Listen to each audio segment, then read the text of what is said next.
So this is Monday morning, first thing. We went to the woods and we had a good bit of rain there over the weekend, Saturday and Sunday both. It was just too wet. Dad wanted us to try to see if we could run. Getting a truck out was not an option at all. So we climbed up in the machines and ran for a little bit. And it was just too wet for Chad to try. And I mean, we've got a ton of wood. I mean, look at the wood pile right there in that clip right there. I mean, we got tons of loads piled up right now anyhow. So, I mean, it really didn't matter. But I get quite a few questions about tire chains. And I've explained this in several of my older videos over the years. And there's some places that run tire chains year-round, 12 months out of the year, every year that goes by. You will rarely see tire chains here in our area. We have run chains several different times. We actually have tracks for this 635 to go on the front of it. But the thing about tire chains is, in doing that, there's a cost involved in it. There's a cost to put them on, and we don't really need them here where we're at, to be honest with you. You're going to have days when it's going to be wet and you're going to struggle a little bit and you're going to spin a little bit, but we don't really need them that much. But there's a cost, so you got to buy them. Then you got to put them on. If you've never fooled with some chains, boy, you just don't know what you're missing. And if you start off and you let them get loose, you have ruined them right off the bat. The way that we put them on is we let all the air out of the tires, down to about 3 or 4 pounds of air in the tires. And then we put them on, and we put them on as tight as we possibly can with about 3 to 5 pounds of air in the tires. And then when we've got them as tight as we can at that air pressure, then we air them up to 50 pounds. That's what we do. Because if those chains get loose the least little bit, it will ruin them. And it is so aggravating fooling with those chains. And there again, I said, we don't really need them here. There have been, like I said, a few times we've run them. But they can be a maintenance nightmare to fool with, so you got cost. The bottom line is you got to weigh out what that cost is to you. Is it worth it? Are you going to get paid to run those chains anymore? That's the biggest thing. But with Chad, we're better off not putting chains on the machine. Chad maxes that machine beyond capacity every drag he pulls. And you just don't really understand that till you're standing there in person and you watch him come into the processor with one of those massive drags. It's not knocking Chad or anything. That's just how he runs. We have enough trouble out of the 635 now just by the drive shafts and stuff like that, which they're the weak link on the machine.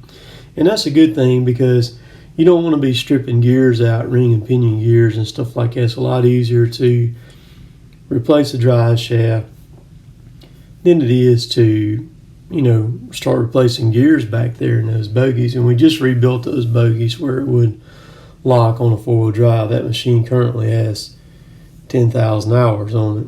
And, I get asked all the time, when y'all going to buy something new? I wish I knew. I wish God only knows that. I have no idea. But watch Derek here in just a little bit. He tries to get a little greedy on cutting some trees. And he tries to grab 3 of these pines here in just a little bit. And all 3 of them get away from him and fall back. They don't land on top of him, but they darn near do. But I think this is where it is. Yeah, I think that's the first one. That's number 1.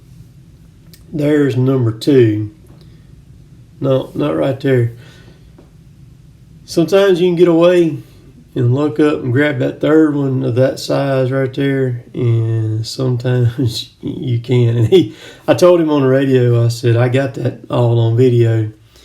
And he said, yeah, I got a little too greedy. This is it right here. There's number 2. So he's got it. And here goes number 3.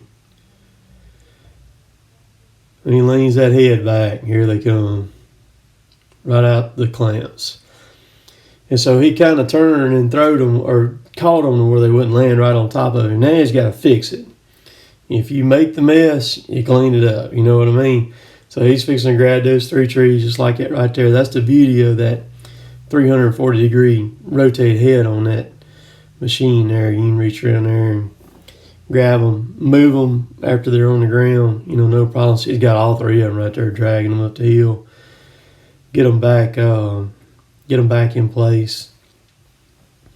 You know, somebody said in the comments the day when we were working on that machine, we're putting that new oil pan on it. You know, they said that the machine don't have enough hours on it, man. You can buy anything brand new and have to work on it. I mean, it's just because you buy something brand new, it does not guarantee that you're not going to have to wrench on it. And that's just part of it. I mean, we've had John Deere stuff. We had a John Deere cutter one time. Had to put a wiring harness, an entire wiring harness on the machine. It didn't even have 7 hours on it.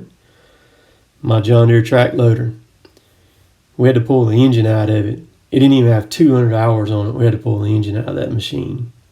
Reseal the entire engine. All the seals were bad on it. And it doesn't matter. You just got to make up your mind what brand you want to run. They're all problematic. They all have issues.